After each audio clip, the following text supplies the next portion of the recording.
எல்லாருக்கும் வணக்கம். என்னுடைய ராதா ராமராவ் சேனலுக்கு உங்கள் எல்லாரையும் வெல்கம் பண்ணுறேன். இட்லி மாவு வச்சுண்டு வீட்டில் விதவிதமான தோசை பண்ணலாம். பொதுவாக இட்லியை விட தோசை தான் எல்லாருக்கும் பிடிக்கும். இந்த தோசை மாவில் ஆனியன் ஊத்தப்பம், ஹோட்டல்ஸில் செய்கிற மாதிரியே பொடி தோசை இல்லை பொடி ஊத்தப்பம், பூரி மசால் எப்பெல்லாம் நீங்கள் செய்யுங்களோ அதை வச்சுண்டு மசால் தோசை வீட்லேயே செய்யலாம். அது மட்டும் இல்லாமல் இப்போ வெரைட்டி தோசையில் பார்த்தீங்கன்னா இந்த பன்னீர் தோசை எல்லாருக்குமே பிடிக்குது. அது முக்கியமாக யங்ஸ்டர்ஸுக்கு. அதை கூட ரொம்ப சிம்பிளாக வீட்லேயே எப்படி செய்யலாங்கிறத பார்க்க போகிறோம். கடைசியாக ஒரு ஸ்வீட் தோசை. இதுவும் குழந்தைகளுக்கு ரொம்ப பிடிக்கும். இந்த எல்லா விதமான தோசையும் இட்லி மாவு வச்சுட்டு எப்படி செய்யலாம் அப்படிங்கிறத பார்க்க போகிறோம். வீடியோ ஸ்கிப் பண்ணாமல் பாருங்கள். இந்த வீடியோ பார்க்குறதுக்கு முன்னாடி இது வரைக்கும் என்னோடய சேனலுக்கு சப்ஸ்கிரைப் பண்ணாத வியூவர்ஸ் உடனே சப்ஸ்கிரைப் பண்ணி எனக்கு சப்போர்ட் பண்ணுங்கள். முதல்ல பார்த்திங்கன்னா நம்ம ஆனியன் ஊத்தப்பம் பார்க்க போகிறோம். பொதுவாக நம்ம இட்லி மாவு வச்சுன்னு தான் தோசையுமே போடுறோம். இப்போ ஊத்தப்பம் அப்படின்னா கொஞ்சம் நம்ம நிறைய மாவு எடுத்துட்டு திக்காக போடணும். முக்கியமாக அந்த போடுற வெங்காயம் நல்லா உங்களுக்கு அந்த மாவு கூட ஒட்டிண்டு கொஞ்சம் கூட நம்ம திருப்பி போடுறப்ப தனித்தனியாக விழக்கூடாது. அதனால் ஓரளவுக்கு மாவை கூட வச்சுண்டு கொஞ்சம் மொத்தமாக ஊத்தப்பம் போட்டுன்னுட்டு நல்லா சுற்றி வர ஒரு வெங்காயமாவது கிட்டத்தட்ட ஓரளவு மீடியம் சைஸ் வெங்காயம் அப்படின்னா ஒரு தோசைக்கு ஒரு வெங்காயம் வேணும். முடிஞ்ச வரைக்கும் நல்லா பொடி பொடியாக நறுக்கிக்கோங்க. நல்லா கொஞ்சம் கையால் ப்ரெஸ் பண்ணுங்கள். அடுப்பை சிம் ஃப்ளேமில் வச்சுக்கோங்க. அப்போ தான் கையில் சூடு ஏறாது. நல்லா 1லேருந்து 1½ டீஸ்பூன் எண்ணெய் சேர்த்துக்கலாம். ஹோட்டல்ஸில் பார்த்தீங்கன்னா இப்போ நம்ம 2 டீஸ்பூனில் இந்த ஊத்தப்பம் செய்கிறோம் அப்படின்னு சொல்லி பார்த்தோம்னா கடைகளில் கிட்டத்தட்ட 4லேருந்து 5 டீஸ்பூன் ஹோட்டல்ஸில் இந்த மாதிரி எண்ணெய் விடுறப்ப பார்க்குறதுக்கு வேணால் ரொம்ப கலர்ஃபுல்லாக இருக்கும். நான் அதிக அளவு எண்ணெய் இருக்கும். இப்போ நம்ம வீட்டிலே பாருங்கள் ஒரு ஹோட்டல்ஸில் செய்கிற மாதிரி ஆனியன் ஊத்தப்பம் செஞ்சாச்சு. திருப்பி போட்டப்புறம் ஒரு 1/2 டீஸ்பூன் எண்ணெய் விட்டுட்டு ரொம்ப அதிக அளவு தீயை வைக்காமல் ஒரு சிம் ஃப்ளேமில் வச்சு 1 நிமிஷத்தில் எடுத்துடணும்.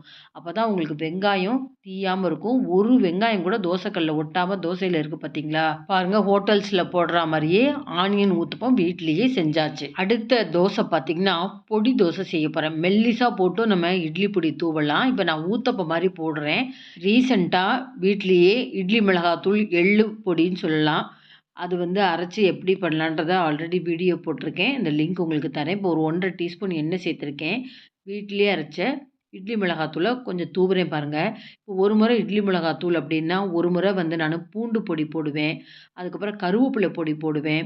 அதுக்கப்புறம் பிரண்டை பொடி ஒரு தடவை போடலாம். சுகர் பேஷண்ட்ஸ் பாவக்காய் பொடி இது எல்லாமே வீடியோ போட்டிருக்கேன்.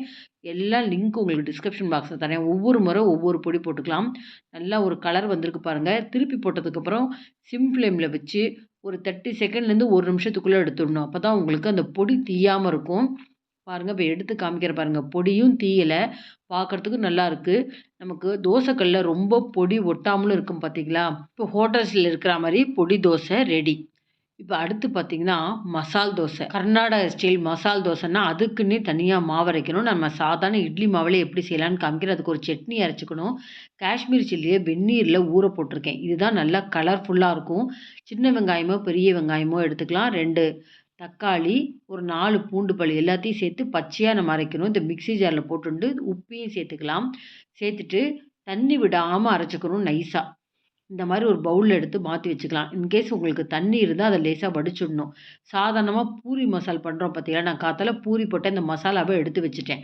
அதை ரெடி பண்ணிக்கலாம். ஆனால் அந்த மசால் தோசைக்குன்னு பார்க்குறப்ப நம்ம கடல மாவு கரைச்சி விடாமல் ஒரு பொரியல் மாதிரி செஞ்சுருக்கணும். இந்த பூரி மசாலே எப்படி மசால் தோசை போடலான்றதை நான் காமிக்கிறேன். இப்போ இந்த மாவு கூட கொஞ்சமாக சர்க்கரை சேர்த்துக்கிறேன். நல்லா கலர் கொடுக்கும். நம்ம நினச்ச நேரத்தில் நம்ம வீட்டில் பூரி பண்ணிட்டு மசால் இருந்தால் மாவும் இருந்ததுன்னா அந்த மசால் தோசை போட்டுடலாம். கல் நல்லா தேய்ச்சதுனால கொஞ்சம் நான் முதல்ல எண்ணெயை தடவிக்கிறேன். எண்ணெய் தடவிட்டு கொஞ்சம் தண்ணி தெளித்து நம்ம நல்லா அந்த சூடை கல் முழுக்க ஈவனாக இருக்கிற மாதிரி அந்த தண்ணி தெளித்ததெல்லாம் கொஞ்சம் தோசை கரண்டியால் எல்லாத்தையும் ஈவனாக ஸ்ப்ரெட் பண்ணலாம். இந்த மாதிரி ஹீட் ஈவனாக இருந்தால் தான் நம்ம மாவு போட்டப்புறம் நமக்கு டக்குன்னு ஒட்டிக்காமல் நல்லா மெல்லிசாக போட வரும். இப்போ பார்த்தீங்களா? அதனால தான் நீங்கள் கடையில் பார்த்தீங்கன்னா இந்த விளக்கமாறு வச்சு தேய்ப்பாங்க. அது முக்கியமாக என்னென்னா அந்த ஹீட்டு கல் முழுக்க ஒரே ஈவனாக அந்த இருக்கணும் ஹீட்டுங்கிறதுக்கு தான். முதல்ல பாருங்கள் நான் ஒரு 1½ டீஸ்பூன் எண்ணெய் சேர்த்துக்கிறேன். மெல்லிசாக கல் முழுக்க மாவு தேய்ச்சிட்டேன்.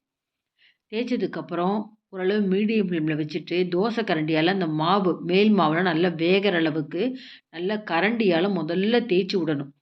தேய்ச்சி விட்டதுக்கப்புறம் இப்போ நம்ம அரைச்சி வச்சுருக்கோம் பார்த்தீங்களா? ரெட் சட்னி, அந்த சட்னியை கொஞ்சம் போட்டுக்கணும். இந்த மாதிரி மேலே நல்லா அப்ளை பண்ணணும். காரம் அதிகம் இருக்காது. காஷ்மீரி சில்லி போட்டிருக்கோம். பார்க்க தான் கலர்ஃபுல்லா இருக்கும். காரம் இருக்காது. ஒரு 1லேருந்து 1 1/2 டீஸ்பூன் வச்சு நல்லா அப்ளை பண்ணிட்டு, இப்பயும் அடுப்பு மீடியம் ஃப்ளேம்ல இருக்கணும். கொஞ்சம் இந்த சட்னிலாம் நல்லா அந்த நீர் பசை போற அளவுக்கு இருந்ததுக்கப்புறம், இந்த மசாலாவ எடுத்து போட்டுக்கோங்க. போட்டுனுட்டு நல்லா கீழ கலர் வந்துதான்னு பாருங்க. நல்லா கோல்டன் ப்ரவுன் கலர் வந்திருக்கு பார்த்தீங்களா?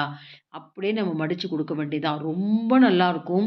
வீட்லயே பாருங்க நம்ம மசால் தோசை நெனச்ச நேரம்லாம் சாப்பிடலாம். அந்த மசாலா மட்டும் இருந்துட்டா. அடுத்து பார்த்தீங்கன்னா, பன்னீர் தோசா. இது ரொம்பவே இப்ப யங்ஸ்டர்ஸ்க்கு ரொம்ப பிடிக்குது. அத வீட்லயே செய்யலாம். 1 கப்பு மாவுக்கு 1 டேபிள் ஸ்பூன் கடலை மாவு, 1/2 டீஸ்பூன் ரவை, 1/2 டீஸ்பூன் மைதா, கொஞ்சம் உப்பு, கொஞ்சம் சர்க்கரை. ஏன்னா இந்த மாவுக்கு உண்டான கொஞ்சம் உப்பு சேர்த்துக்கணும். ஆல்ரெடி நம்ம இட்லி மாவுல உப்பு சேர்த்துருப்போம். இந்த மாரி தண்ணீல கரைச்சிட்டு தான் நீங்க மாவுல சேர்க்கணும், இட்லி மாவுல. நீங்க டைரக்ட்டா அந்த மாவ சேர்த்துட்டீங்கன்னா, அங்கங்க கட்டி கட்டியா போயிடும். அதனால இப்ப நான் சொன்ன அளவு மாவுகள்லாம் முதல்ல மிக்ஸ் பண்ணிட்டு எடுத்து வச்சுக்கலாம். இப்ப அடுத்தது பாருங்க, நான் இந்த வீட்லயே தயார் பண்ண பன்னீர். கடையில வாங்குன பன்னீர் நீங்க கட் பண்ணி வச்சுக்கலாம். வெண்ணெய் வேணும், சில்லி சாஸு, டொமேட்டோ சாஸு. இதுக்கு காய்கறி பார்த்தீங்கன்னா, வெங்காயம், தக்காளி, கேரட்டு, கேப்சிகம், கொஞ்சம் கொத்தமல்லி இதெல்லாம் தான் கண்டிப்பா போடணும். நல்ல வாசனையா இருக்கும். இத எப்படி செய்யலான்றத பார்க்கலாம். கொஞ்சம் கல்லுல கொஞ்சம் எண்ணெய தடவி ஸ்ப்ரெட் பண்ணிக்கிறேன். ஸ்ப்ரெட் பண்ணி நான் எப்படி மசால் தோசைக்கு சொன்னேனோ, அதே மாரி ஈவனா அந்த கல்லு முழுக்க ஹீட் இருந்தா தான் உங்களுக்கு மெல்லிசா தேய்க்க வரும். இப்ப துணியால முதல்ல நல்லா தொடச்சு எடுத்துட்டேன். சிம் ஃப்ளேம்ல வச்சுண்டு கடலை மாவுலாம் போட்டிருக்கறனால ரொம்ப ஹீட்டா இருந்தா அப்படியே ஒட்டிக்கும். மெல்லிசா தேய்க்க வராது. பாருங்க நான் எவ்வளோ மெல்லிசா தேய்க்கிறேன் பாருங்களேன். ஹோட்டல்ஸ்ல பார்த்தீங்கன்னா, ஒரு பெரிய கடப்பாக்கல் மாரி வச்சிருப்பாங்க. அதில வந்து இந்த மாரி பன்னீர் தோசை போட்டு நான் பார்த்துருக்கேன். இந்த பாருங்க வெண்ணெய எடுத்துண்ட வெண்ணெயில 3 பாகமா நான் கட் பண்ணியிருக்கேன். வெண்ணெய நடுவுல போட்டுட்டு நம்ம நறுக்கி வச்சிருக்கிற அந்த வெங்காயம், கொஞ்சம் குடமிளகா, கொஞ்சம் நம்ம கேரட்டு, தக்காளி எல்லாத்தையும் சென்டர்ல போட்டுக்கணும். இந்த வெண்ணெய் மேலேயே நம்ம போட்டுக்கணும் ஒன் பை ஒன்னா. எல்லாத்தையும் போட்டுட்டு, கொஞ்சம் நம்ம இந்த வெண்ணெய் உருக ஆரம்பிச்சதுக்கப்புறம், மேஷர் இருக்குல்ல, அதில மேஷ் பண்ணணும். பாருங்க கொஞ்சம் உப்பு சேர்த்துட்டேன். டொமேட்டோ சாஸ் கொஞ்சம், அதுக்கப்புறம் சில்லி சாஸ் கொஞ்சம் சேர்த்துட்டு, இது பாருங்க வெண்ணெயும் உருகியிருக்கும். ரொம்ப அழுத்தம் குடுத்து தோசை பிரிஞ்சு போற அளவுக்கு பண்ணக்கூடாது. ஜஸ்ட்டு உங்களுக்கு வெண்ணெய் உருகியிருக்கும். இந்த காயெல்லாம் கொஞ்சம் வேகணுங்கிறதுக்காக, இந்த மாரி மேஷர்ல கொஞ்சம் மெதுவா பிரஸ் பண்ணணும். ரொம்ப அதிக அளவு பிரஸ் பண்ணீங்கன்னா, தோசை கிழிஞ்சு போயிடும். இந்த மாரி மெதுவா பிரஸ் பண்ணுங்க. அப்ப நல்லா அந்த வெண்ணெய் உருகி இந்த காயெல்லாம் பச்சை வாசனை போயிடும். இப்ப இந்த மாரி கொஞ்சம் தோசை கரண்டியால ஸ்ப்ரெட் பண்ணிட்டே இருங்க. இப்ப இது கூட நம்ம என்ன பண்ண போறோம், கொஞ்சம் நம்ம கரம் மசால் பொடியும், வறுத்து அரைச்ச ஜீரக பொடி இது 2த்தையும் சேர்த்துட்டீங்கன்னா, ரொம்ப நல்லாருக்கும். ஒரு 1/4 டீஸ்பூன் ஜீரக பொடி, 1/4 டீஸ்பூன் கரம் மசால் பொடி போட்டு இந்த மாரி நல்லா காய் கூட நல்லா மிக்ஸ் பண்ணிடுறேன். மிக்ஸ் பண்ணிட்டு மெதுவா நம்ம அந்த தோசை முழுக்க இருக்கிற மாரி நம்ம அந்த கரண்டியால பரப்பி கொண்டு வரணும். இந்த தோசை பார்த்தீங்கன்னா, சாப்பிட்டுட்டு 1/2 மணி நேரம் வரைக்கும் உங்களுக்கு கையில அந்த வாசனை இருக்கும். அவ்வளோ அருமையா இருக்கும். பாருங்க, இன்னும் கொஞ்சம் நானு ஓரங்கள்லலாம் எண்ணெய் சேர்த்துருக்கிறது எதுக்காக அப்டின்னா, நல்லா கலர் வரணுங்கிறதுக்காக, நம்ம வீட்லயே தயார் பண்ண அந்த பன்னீர நானு போட்டுன்ருக்கேன் பாருங்க. நல்லா கேரட் துருவல்ல ஒரு சின்ன கண்ணு இருக்கும் பார்த்தீங்களா? அந்த துருவல்ல நீங்க துருவுங்க. அப்படியே தோசை மேல முழுக்க நம்ம இந்த பன்னீர துருவி போடணும். இதெல்லாம் லாஸ்ட்ல தான் பண்ணணும். காய் வதங்குறப்பயே பன்னீர முதல்ல போட்டுவிடக்கூடாது. கடைசியா இன்னும் கொஞ்சம் இந்த வெஜிடபிள்ஸ்லாம் கார்னிஷ்க்காக பண்றேன். பார்க்கவே ரொம்ப கலர்ஃபுல்லா இருக்கும் பாருங்க. முடிஞ்ச வரைக்கும் நம்ம கடையில சாப்பிடுறத தவிர்த்துட்டு வீட்லயே செய்யலாம். இதெல்லாம் ஒரு பெரிய வேலையே கிடையாது. எல்லாத்தையும் ரெடி பண்ணி வச்சுட்டீங்கன்னா, அதுவும் குழந்தைங்களுக்கு ரொம்ப விருப்பமா அத சாப்பிடுறப்ப நம்ம வீட்ல செஞ்சு குடுத்தா ரொம்ப ஹைஜீனாவும் இருக்கும். உடம்புக்கும் எந்த கெடுதலும் பண்ணாது. பாருங்க பீஸா கட்டர் இருக்கு பார்த்தீங்களா? அந்த கட்டரால நம்ம கடையில எப்படி கட் பண்ணி குடுப்பாங்களோ, அதே மாரி குடுக்கலாம். இதுக்கு சைட் டிஷ்ஷே வேணுங்கிற அவசியம் இல்ல. பாருங்க விவர்ஸ் ஹோட்டல்ல குடுக்குற மாரியே பன்னீர் தோசை ரெடி. அடுத்தது இந்த மீதம் இருக்கிற காய்கறிகள்லாம் சேர்த்து, அதையும் ஒரு வெஜிடபிள் ஊத்தப்பமா செஞ்சுட்டேன் பாருங்க. பார்க்கறதுக்கு எவ்வளோ கலர்ஃபுல்லா இருக்கு பாருங்க. எல்லா வெஜிடபிள்ஸும் மேல தூவலாம். பீட்ரூட் கூட நீங்க சேர்க்கலாம். கடைசியா ஒரு ஸ்வீட் தோசை. இது வந்து நானு ஸ்ரீரங்கத்தில வந்து அமுதம் அப்படின்னு சொல்லி ஒரு தோசை ரெஸ்டாரண்ட் ஃபுல்லா லேடீஸ் நடத்துறாங்க. அதில வந்து இந்த ஸ்வீட் தோசை பார்த்தேன். பாருங்க இதே மாரி நார்மலா எல்லா தோசையும் நான் போட்டு காமிச்ச மாரி மெல்லிசா தோசை போட்டுக்கோங்க. ஸ்வீட் தோசை அப்படின்னா கண்டிப்பா நெய் தான் நம்ம இதில சேர்க்கணும். 2 டீஸ்பூன் நெய் சேர்த்துக்கிறேன். இது கூட நாட்டு சர்க்கரைன்னு சொல்லுவோம் இல்லையா? சர்க்கரை தூள். அத எடுத்து முதல்ல அந்த தோசை மேல போட்டுக்கணும். அதுக்கப்புறம் தேங்காய் துருவி வச்சுக்கணும். இப்ப இந்த நாட்டு சர்க்கரைய மெதுவா நம்ம மேல கொஞ்சம் கொஞ்சமா வெளிய வராம அந்த தோசைக்குள்ளேயே இருக்கிற மாரி தூவிண்டே வாங்க. ரொம்ப நல்லாருக்கும். அந்த நெய் வாசனை, அந்த நாட்டு சர்க்கரையும், இந்த தேங்காவும் நல்லா நெய் கூட நல்லா ரோஸ்ட் ஆயி அவ்ளோ அருமையா இருக்கும். இப்போ ஓரளவுக்கு நாட்டு சர்க்கரை தூவுன அப்புறம், நல்லா ஒரு 3, 4 டேபிள் ஸ்பூன் நானு தேங்காய் அதே போல தோசை மேல தூவிக்கிறேன். தூவிண்டு அந்த சூடு ஏற ஏற அந்த உங்களுக்கு நாட்டு சர்க்கரை உருக ஆரம்பிக்கும்.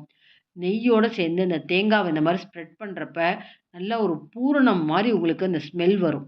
நிதானமா சிம் ஃப்ளேம்ல தான் வச்சு பண்ணணும். ஏன்னா, அது ஸ்வீட்டுங்கிறப்ப சட்டுன்னு உங்களுக்கு தீஞ்சு போயிடும். அதனால கண்டிப்பா சிம் ஃப்ளேம்ல வச்சு நிதானமா செய்யுங்க. ரொம்ப நல்லாயிருக்கும். குழந்தைகளுக்கு ரொம்ப ரொம்ப பிடிக்கும். இன்னும் 1 டீஸ்பூன் நெய்யும் சேர்த்துட்டேன். கலர் வந்திருக்கான்னு பாருங்க. நான் சிம் ஃப்ளேம்லயே தான் வச்சேன். அதனால ஓரளவுக்கு கலர் வந்திருக்கு. இந்த ஸ்டேஜ் வந்தோனயே நம்ம சாதாரணமா இந்த ஹோட்டல்ஸ்லாம் எப்படி மடிச்சு குடுப்பாங்களோ, அந்த மாரி மடிச்சுட்டு இத நம்ம கட் பண்ண போறோம்.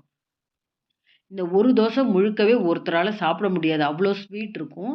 அதனால ஒரு 4 பார்ட்டா நம்ம இத கட் பண்ணிட்டோம்னா, ஒரு 2 பேர் இந்த ஸ்வீட் தோசைய சாப்பிடலாம். அதனால அவசியம் இப்ப நான் காமிச்ச எல்லா வெரைட்டி தோசையும் நீங்க கண்டிப்பா ட்ரை பண்ணி பாருங்க. எல்லாருக்குமே வீட்ல ரொம்பவே பிடிக்கும். நம்ம வீட்லயே செய்யறது ஹைஜீனாவும் இருக்கும். நம்ம வீட்ல செஞ்சு குடுத்தோன்ற திருப்தி இருக்கும். இனிமே இட்லி மாவு இருந்தா விதவிதமா தோசை ஹோட்டல்ஸ்ல போடுற மாரி நீங்க வீட்லயே செய்யலாம். இந்த வீடியோ பிடிச்சிருந்தா லைக்ஸ் குடுங்க. கமெண்ட் பாக்ஸ்ல உங்க கமெண்ட்ஸ போடுங்க. உங்க ஃப்ரெண்ட்ஸ் அண்ட் ரிலேட்டிவ்ஸ்க்கு வீடியோவ ஷேர் பண்ணுங்க. இதுவரைக்கும் என்னோட சேனலுக்கு சப்ஸ்கிரைப் பண்ணாத வியூவர்ஸ் உடனே சப்ஸ்கிரைப் பண்ணி எனக்கு சப்போர்ட் பண்ணுங்க. இன்னொரு இன்ட்ரஸ்டிங்கான ரெசிபீஸ்ல நம்ம பார்ப்போம். Thank you viewers.